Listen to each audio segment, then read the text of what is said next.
A lot of people I've talked to feel really passionate about going this direction, but they're not sure if they're ready.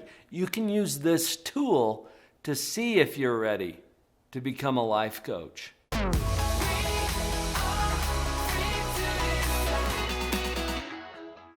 We're going to use this tool to determine just how ready you are for this adventure to become a life coach. There are 7 crucial clarities that you need to gain in order to put yourself in position to get started. We'll go over each of the 7, and as we do so, you'll give yourself a little rating on each one, from 1 to 5. 1 is, I'm not clear about this at all, and 5 is, I am crystal clear about this. Get a piece of paper or something that you can keep track for each of the 7 clarities. We'll do each of them in turn, and the 7th one just might save everything for you. The first thing you need to be clear about is why you want to do this. What is your why? What drives you? This is not easy. And if you don't have a strong enough why, you won't be able to handle all the hard hows that we're going to get to later on. So be clear about your why. What brings you to this? Little caveat. If you want to do this because you think you can make a bunch of money doing it, you probably need a different why. I'm not against your making money as a life coach. In fact, I think you should, and I can help you find ways to do just that. But if that is your primary motivator, I don't think it's going to carry you through all of the things that are necessary to really be successful doing this. Most people who are successful establishing a life coaching practice feel called to it. Now, some of you are already nodding. If you know exactly what I'm talking about, then this is probably for you. You feel that it's part of your divine purpose on earth. It's something that you were put here for. It lights you up. If that is your why, probably you're going to have the energy you need to handle everything else. Let's get clear about what our why is. Now, that piece of paper I asked you to get out, jot down why and give yourself a rating 1 to 5. 1 meaning I'm not very clear about why I want to do this. 5 meaning I'm crystal clear about this. It's my calling. And any number in between. Just give yourself a rating. The second thing that we need to be perfectly clear about is who we can best serve. I believe everyone has a group of people that they could uniquely serve or elevate. And we call this your tribe. Seth Godin wrote a book called Tribes. And in that book, he pointed out that you are uniquely designed to serve this particular group of people. And if you don't show up to serve them, they're lacking their chief in this tribe. It is your tribe after all. This is extremely important because I've found that most people who want to get into life coaching have this desire, this passion. It's like it lights them up to think about helping people in very meaningful ways. And usually when I ask, well, who do you want to help? Oh, everybody. I want to help everybody on the planet. Okay, it's really, really difficult to design marketing messages for everybody because they've all got different interests and different desires and different goals, right? So we have to be clear about who we serve because then we can figure out how to reach them. It drives our marketing. I want to throw you a little bone here because I believe that your powerful message could probably benefit everyone, right? But here's something that I train my coaches on. If you will take the effort to get clear about who specifically you can serve and target them, you're going to feel like you're leaving people out, okay? But focus on who you can uniquely serve. That will help you to actually reach them, and from that place you can branch out and start to serve others as well. We're going to start narrow and then widen it out. If you start too wide, you're going to have a really hard time with the marketing piece. So trust me on this. You got to be clear about who you serve. Take a moment to give yourself that rating 1 to 5, okay? 1 is, I'm not clear at all about this, and 5 is, I'm super crystal clear about who I serve. 1 to 5. Give yourself a rating on your paper right now. The third thing that we need to become very clear about is what, meaning what we have to offer. What package or process or product comes with the coaching that we're going to be offering our people. I have models that I've developed in my coaching. That becomes a real core of the what that I offer.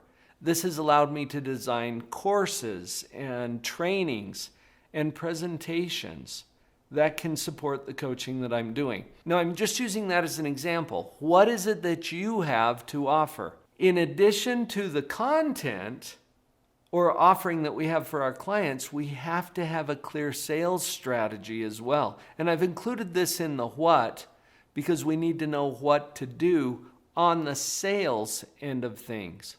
Marketing and sales, there are processes on the business end of our coaching that really trip people up sometimes. Take a minute right now to think about what your offering is and what your sales strategy is on the business end of things, and give yourself a rating 1 to 5 about how clear you are about the what. The next thing you need to be perfectly clear about is when. When is the right time? The fact that you're watching this video tells me something about that. But everyone who watches has different reasons and seasons. Those are the 2 considerations I would invite you to start to think about. There are a lot of reasons that we can give ourselves for not launching. Can you think of a few? And sometimes those reasons simply become excuses. But let's think also of seasons. As I meet with coaches, they're all in a different season of their life. And if you have little children at home, for example, as a full-time parent, well, that's a season that we have to honor and respect. That's going to take some time and some effort from you. So it may not be the right season for you. Think about the reasons and seasons and just how clear you are about when is the right time for you to launch your coaching practice and have all of the systems in place to support that. Think about the when. How clear are you? Go to your paper, write down 1 through 5. How clear are you on the when? The 5th thing that we really need to be clear about is a very practical one. Where? Where am I going to interact with my clients?